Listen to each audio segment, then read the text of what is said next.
quais são as atividades dos anjos caídos. Como é que os anjos caídos agem hoje? Para começar, vamos definir o que são anjos caídos. Todos os anjos foram criados por Deus para serem ministros da justiça, bondade e santidade, em um momento glorioso da eternidade. Os anjos caídos eram bons, não foram criados maus, mas caíram por sua própria escolha, tornando-se espíritos malignos. Os anjos foram criados como seres morais com livre-arbítrio, sendo assim, com liberdade de escolha. Todos os anjos caídos foram precipitados dos céus, por seguirem a um anjo rebelde, Satanás, a quem comumente chamam de Lúcifer. Satanás e seus anjos opõem-se a tudo que se refere a Deus. Então, como foi falado ontem, um anjo caído, ele era um anjo bom, como todos os anjos que foram criados para serem ministros de Deus, mas optaram em seguir a Satanás, que é a figura de Lúcifer, um grande anjo de luz, um querubim, que se rebelou contra Deus e levou com ele 1/3 dos anjos. Para nós entendermos as atividades dos espíritos malignos, nós temos que começar vendo como eles atuam e qual é o objetivo na vida do homem. Então vamos ler João 10, Jesus falando sobre a ação do ladrão. Vamos lá, João 10, versículos 9 e 10. Eu sou a porta. Se alguém entrar por mim, será salvo. Entrará e sairá e achará pastagem. O ladrão vem somente para roubar, matar e destruir. Eu vim para que tenham vida e a tenham em abundância. Então nós vemos aí, o ladrão vem para roubar, matar e destruir. É muito interessante essa analogia de Jesus, porque é comparada qual era a ação dos povos da antiguidade e também da Idade Média de conquista. Então, quando eles invadiam um vilarejo, uma aldeia ou alguma cidade, eles matavam ali os cidadãos, não é? Eles tinham uma ação de extermínio em massa, ou então levá-los como escravos. Depois eles roubavam todos os bens daquele local e, por fim, destruíam, para que aquela cidade não tivesse condição de ser reconstruída, ou alguém retomar o seu domínio. Então, o Satanás começa, primeiro, matando as motivações do homem, afastando o homem da essência do Criador, que é Deus. Depois, ele vem roubar os valores, roubar tudo aquilo que é o valor moral, aquilo que Deus deu ao homem, a santidade. E, por fim, ele destrói o futuro. Por quê? Matando a motivação e roubando o valor, ele sabe que o homem assim não terá futuro. Então, o objetivo de Satanás é destruir o futuro, não só o indivíduo, mas também a família e todos os que o cercam. Então, o objetivo de Satanás, ciente que o fim dele é o fogo eterno, é levar o homem também, além dele 1/3 dos anjos dos céus, também que o homem seja seu seguidor, que o homem tenha o mesmo fim. Por quê? Porque Satanás odeia o homem. Satanás odeia a criação de Deus e o homem foi criado à imagem e semelhança do Senhor. Agora, o que é interessante é que Satanás, ele é um espírito tentador. A forma dele trabalhar é induzir o homem a optar em segui-lo. E nós vemos essa ação também através até mesmo do apóstolo Pedro. Jesus fala isso ao apóstolo Pedro em Lucas capítulo 22. Vamos lá, Lucas 22, versículos 31 e 32. Simão, Simão, eis que Satanás vos reclamou para vos peneirar como trigo. Eu, porém, roguei por ti, para que a tua fé não desfaleça. Tu, pois, quando te converteres, fortalece os teus irmãos.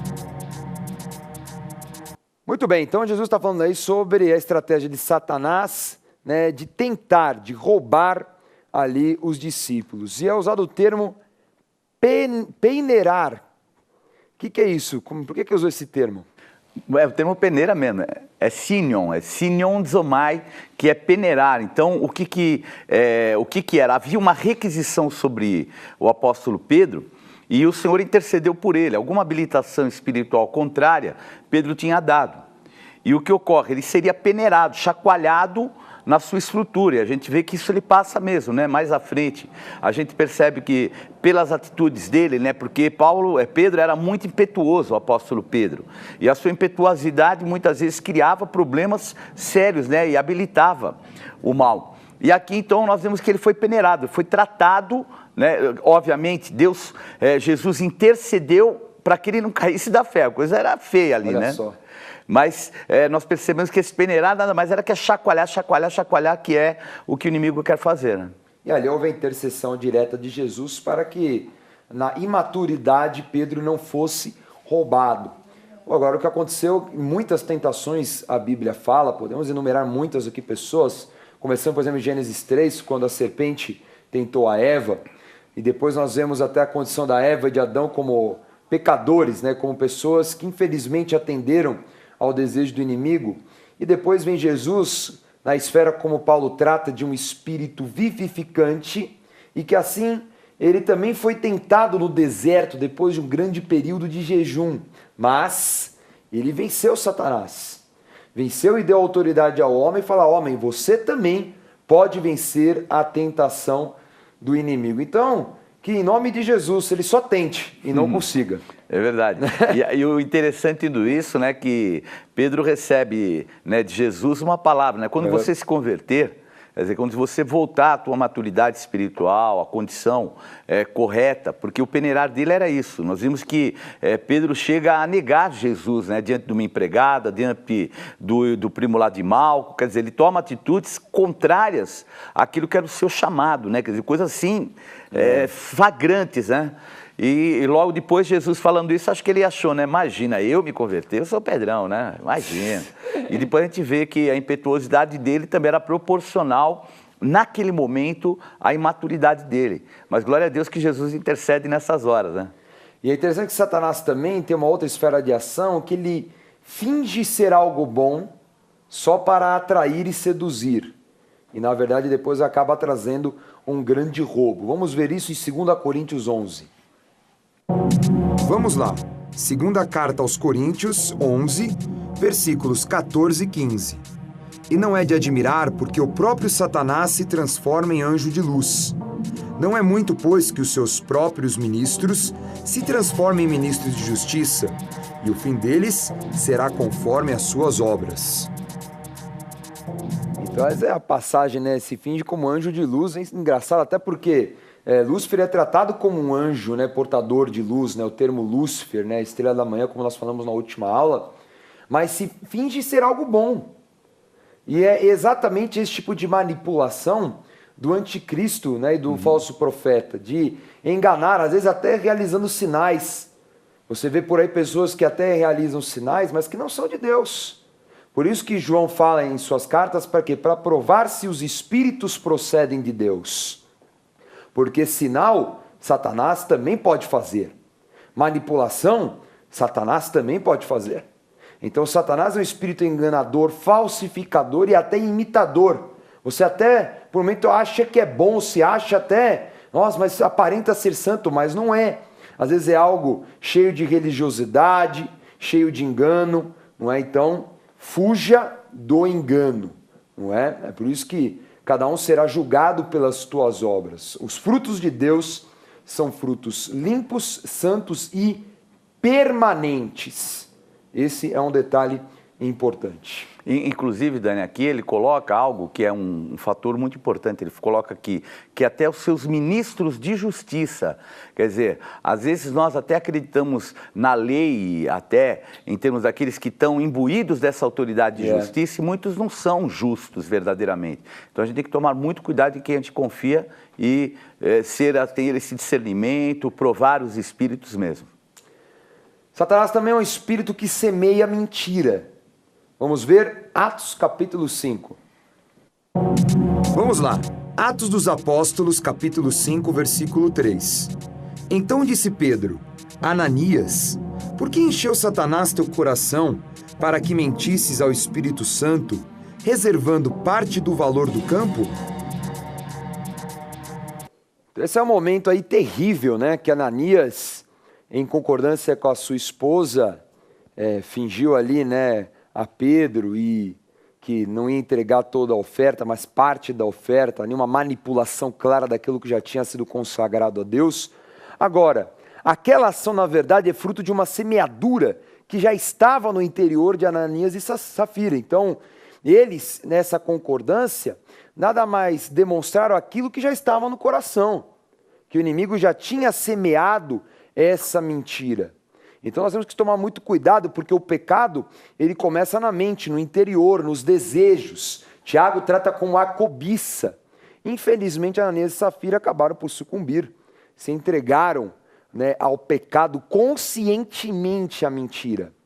Então, você vê com Satanás, né, aliás, Jesus trata isso numa parábola lá em Mateus 13, né, do joio e do trigo. Satanás, ele vem semear o joio, vem semear confusão, vem semear mentira, com o propósito o quê? Aquele que tomar isso para si, aquele que continuar plantando, aquele que realmente produzir essa mentira, infelizmente vai gerar a morte. Por isso que o pecado, ele tem que ser estancado logo quando vem o tentador. O tentador vem oferecer, você já fala, eu não quero. Não é? Então é isso aí. E o que nós estamos vendo aqui, a palavra mentira, inclusive, é a palavra pseudomai. E a palavra pseudo é falso. Então, às vezes a mentira não é algo direto, mas a falsidade, né, que estava imbuída. Então, eles entregaram uma oferta, mas estavam escondendo uma parte para eles, né? Então, algo pior ainda, né? Essa falsidade em lidar com as coisas de Deus. Terrível. Vamos ver Apocalipse 12:10, mais uma característica do inimigo. Vamos lá. Apocalipse 12, versículo 10. Então ouvi grande voz do céu proclamando: agora veio a salvação, o poder, o reino do nosso Deus e a autoridade do seu Cristo, pois foi expulso o acusador de nossos irmãos, o mesmo que os acusa de dia e de noite diante do nosso Deus. Então, por fim, outra característica do inimigo é o que é um espírito perseguidor e difamador, acusador, caluniador. E o fim dele, como nós vemos em Apocalipse, nós sabemos, né? É o fogo eterno. Então, quando uma pessoa ela se levanta num sentimento de julgar, de apontar, de acusar, infelizmente está fazendo aquilo que é a vontade de Satanás. Porque Jesus não veio julgar ninguém, Jesus veio salvar o perdido. Agora, a atuação do inimigo, né, no homem acontece de duas formas, pela opressão e pela possessão. Vamos definir opressão. Opressão demoníaca é uma pressão que esmaga, sufoca, acabrunha, a tal ponto que a pessoa não seja capaz de suportar, ficando atormentada.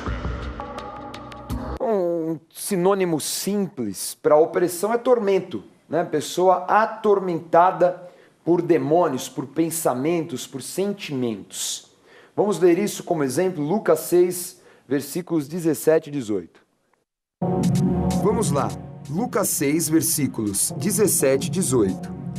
E descendo com eles, parou numa planura onde se encontravam muitos discípulos seus e grande multidão do povo, de toda a Judéia, de Jerusalém, do litoral de Tiro e de Sidom, que vieram para o ouvirem e serem curados de suas enfermidades. Também os atormentados por espíritos imundos eram curados. Então nós vemos aí o quê? Que muitas pessoas atormentadas por demônios, elas foram curadas pelo Senhor. Então nós temos essa opressão que não é um domínio do corpo, não é a ponto de tirar a razão da pessoa, mas que fica colocando setas, fica assim criando situações, pensamentos. Muitas vezes você está em um momento de paz, de repente vem um turbilhão de pensamentos, você fica incomodado, tira a tua paz, te dá um pânico, medo. Isso é tormento, isso é opressão demoníaca. Outra forma de atuação do inimigo é a possessão. Vamos definir. Possessão demoníaca é a ocupação espiritual do inimigo no corpo da pessoa, a tal ponto de controlá-la e direcioná-la pela força do seu domínio. Então, como muitas vezes as pessoas veem filme, né, de exorcismo, a pessoa possuída por demônios e, é claro, acaba ali fazendo coisas horríveis, acaba falando muitas coisas horríveis. Por quê? Porque ali está realmente nas mãos de Satanás. Então ela, infelizmente, ao longo da sua história, ela abriu oportunidades, consagrações a demônios, né? Daqui a pouco eu vou falar vários exemplos de situações que podem trazer possessão demoníaca. Infelizmente, Satanás age, a possui, e a gente sabe como é que é. Muitas vezes é exagerado isso, né? Uns filmes de exorcismo aí, a pessoa vira a cabeça, sobe não sei aonde, tem muitos exageros, não é? Então a gente tem que tomar um pouco de cuidado para não tornar algo que é terrível e que é algo que é verdade, que acontece também numa coisa mística, né? É se tornar aí muita história, né? Já é exagero. Porque a possessão, ela pode ser completa, no caso de um endemoniado, mas a possessão ela pode ser parcial. Por exemplo, Judas, ele deixou Satanás entrar nele. A partir do momento que Satanás entrou na vida dele, quer dizer, ele não perdeu a razão, ele continuou no caminho dele, continuou traindo Jesus, as moedas, tudo aquilo. Quer dizer, não foi uma atitude que ele tomou que ele não era participante, apesar do inimigo tê-lo possuído, já tinha entrado na vida dele. E existem aqueles que perdem completamente a razão e são induzidos mesmo pelo diabo, né? Por demônios. Vamos ver o exemplo de Lucas 11. Vamos lá. Lucas 11, versículos 24 a 26. Quando o espírito imundo sai do homem, anda por lugares áridos procurando repouso. E não o achando diz, voltarei para a minha casa de onde saí. E tendo voltado, a encontra varrida e ornamentada. Então vai e leva consigo outros 7 espíritos piores do que ele. E entrando, habitam ali. E o último estado daquele homem se torna pior do que o primeiro. Pois é, essa é uma parábola que Jesus conta explicando um pouquinho como é que é a ação de Satanás. Então, às vezes, uma pessoa, por um momento, ela é liberta, mas se ela retoma conscientemente o mal, se desvia dos caminhos do Senhor, ela acaba abrindo aí precedentes para que o inimigo venha com muitos e muitos tormentos. Não é à toa que a gente vê na esfera de dominador, que nós vamos explicar daqui a pouquinho, uma pessoa que às vezes começa de uma forma, entre aspas, inocente, a se prostituir. Ela começa a frequentar balada, curtir. Daqui a pouco, ela não está só na prostituição. Daqui a pouco ela está na sodomia, depois ela está no vício das drogas, daqui a pouco está numa profunda depressão, daqui a pouco tem um espírito de suicídio. Por quê? Vai sendo um processo de destruição em que demônios vão chamando outros demônios. E aí, como o bispo G falou, talvez a pessoa não tenha uma possessão tão direta de se manifestar, aquela coisa violenta, mas ela já está possuída em várias áreas da vida dela e acaba por isso também sendo atormentada e roubada, né, nos seus valores, né, o futuro destruído, como falamos, e muitas vezes assim, sem motivação alguma para retomar os caminhos do Senhor. É terrível, mas infelizmente isso tem sido comum, por isso que você que está em casa, você tem que vigiar, não é? Você tem que buscar mais o Senhor, tomar cuidado com más influências, amizades, pessoas que levam um mau caminho, ambientes que você sabe que vão acabar conduzindo você ao mal, a repetir, então não vale a pena, né? Depois o resultado é um resultado terrível. Agora, como é que a pessoa ela tem possessões demoníacas? São através de portas, né? Espiritualmente são liberações, habilitações que o inimigo tem para entrar na vida dela. Vamos enumerar algumas. As portas para a possessão ou opressão de demônios são práticas de ocultismo, seitas, espiritismo, rituais religiosos, meditação, falta de perdão, rebeldia, teimosia, adultério, mentira, idolatria, sodomia, pornografia, apostasia, violência e consumo de substâncias que entorpecem a mente. Então a gente vê aí, né, como cada uma destas portas, nada mais do que pecados em cima de pecados, né, iniquidade, e acaba trazendo essa possessão demoníaca, o diabo tendo habilitação para agir na vida do indivíduo. Vamos ler agora Efésios 6,12, o entendimento da hierarquia dos anjos caídos. Carta aos Efésios, capítulo 6, versículo 12. Porque a nossa luta não é contra o sangue e a carne, sim contra os principados e potestades, contra os dominadores deste mundo tenebroso, contra as forças espirituais do mal nas regiões celestes. Muito bem, então nós temos aí nesta passagem de Paulo enumeradas 3 entidades, né? Os principados, as potestades e os dominadores. E os demônios, como nós tratamos, que ficam ao redor do homem buscando a hora de tragar, como fala lá em 1 Pedro. A primeira esfera de demônio, a mais baixa, seria a dos dominadores. Vamos definir. Dominador ou domínio é uma entidade demoníaca que age diretamente no indivíduo, fortalecendo-se com o pecado e a opressão.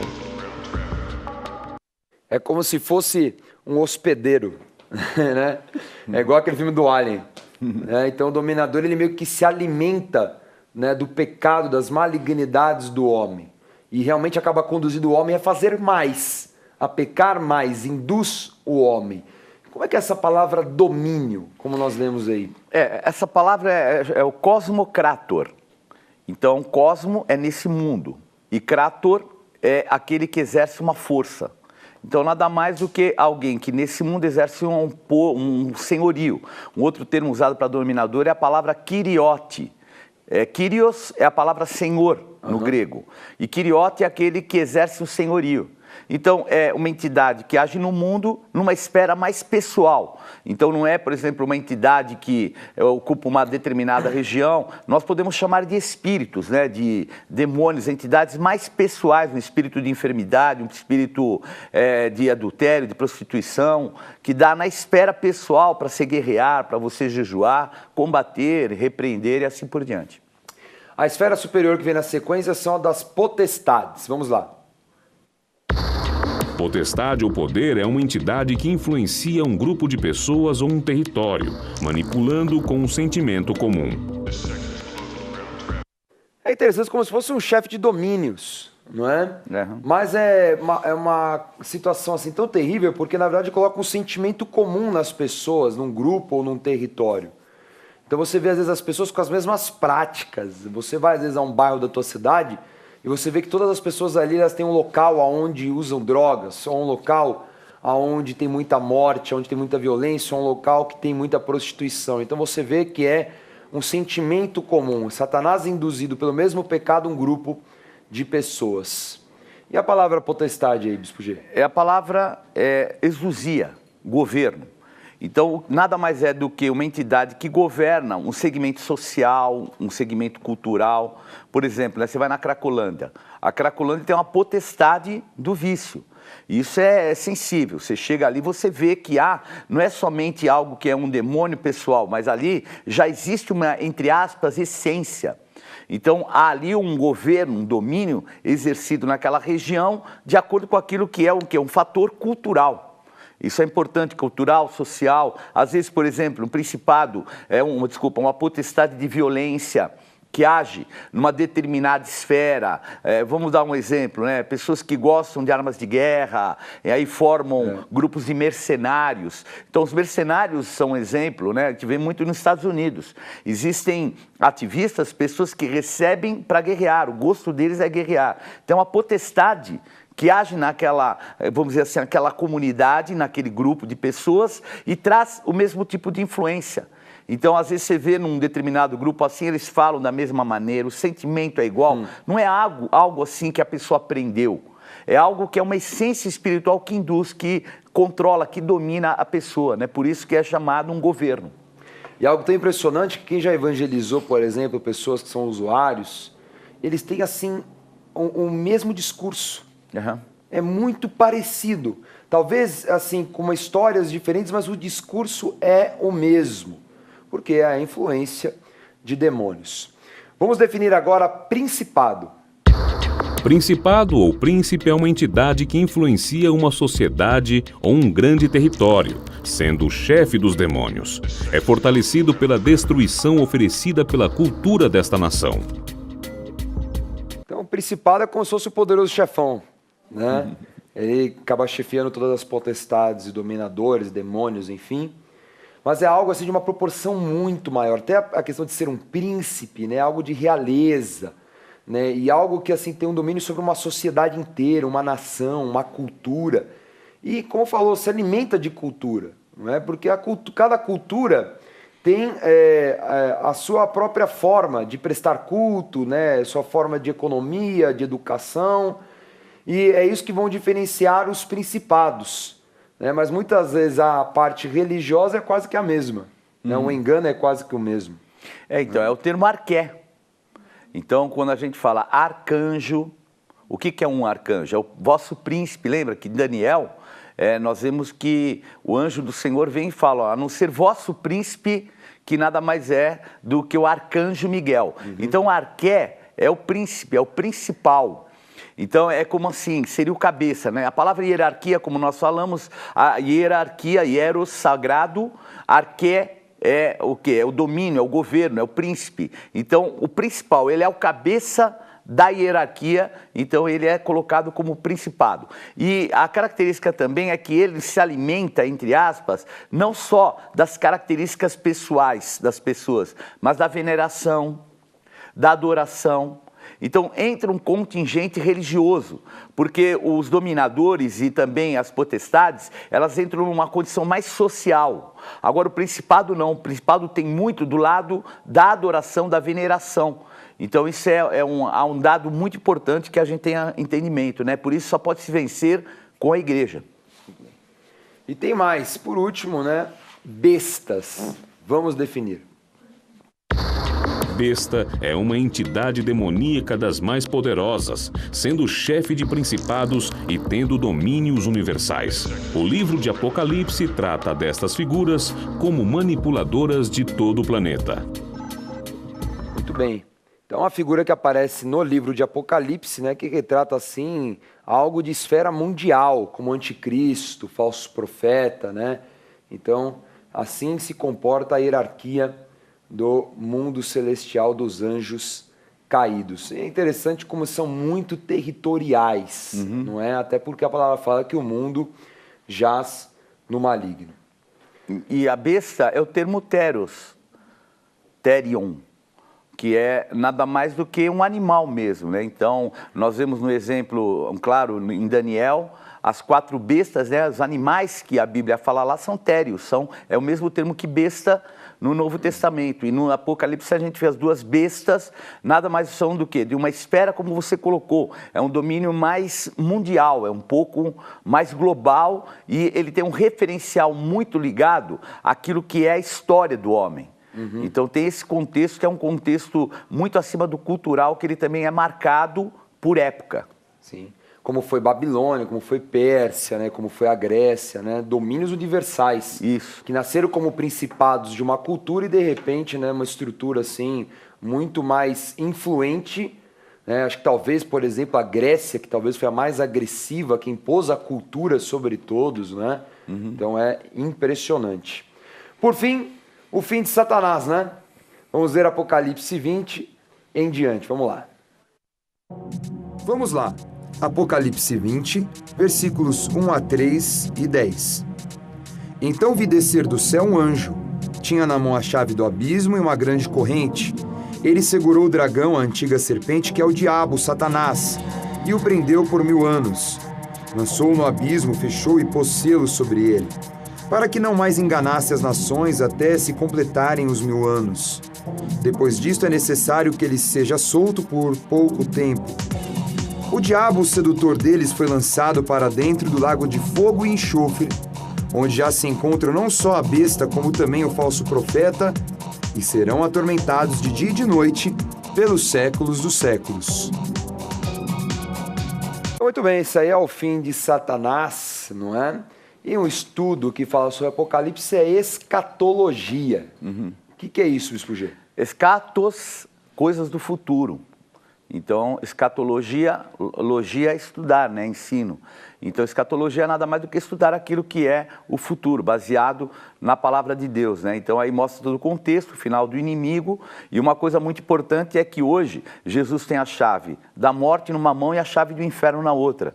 Então, o inimigo nem tem mais domínio sobre aquilo que era, vamos dizer assim, o que lhe daria poder, né? Tiraram a chave até da casa dele, é mais ou menos isso, né? Então o diabo não tem nem a chave mais da casa dele, está nas mãos de Jesus e o final dele é a destruição total.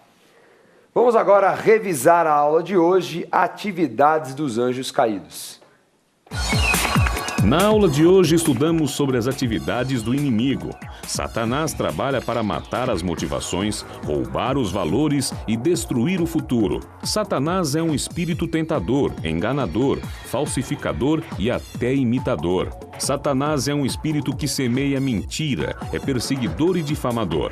Os demônios atuam no indivíduo com opressão, que é uma pressão que esmaga, sufoca e acabrunha, a tal ponto que a pessoa não seja capaz de suportar, ficando atormentada. E possessão, que é a ocupação espiritual do inimigo no corpo da pessoa, a tal ponto de controlá-la. Ainda aprendemos que existe hierarquia dos anjos caídos. Sendo assim, dominador, uma entidade demoníaca que age diretamente no indivíduo, fortalecendo-se com o pecado e a opressão. Potestade, que é uma entidade que influencia um grupo de pessoas ou um território, manipulando com um sentimento comum. Principado, uma entidade que influencia uma sociedade ou um grande território, sendo o chefe dos demônios. É fortalecido pela destruição oferecida pela cultura desta nação. Besta é uma entidade demoníaca das mais poderosas, sendo chefe de principados e tendo domínios universais. Por fim, vimos que o fim de Satanás, dos anjos caídos e seus seguidores é o fogo eterno.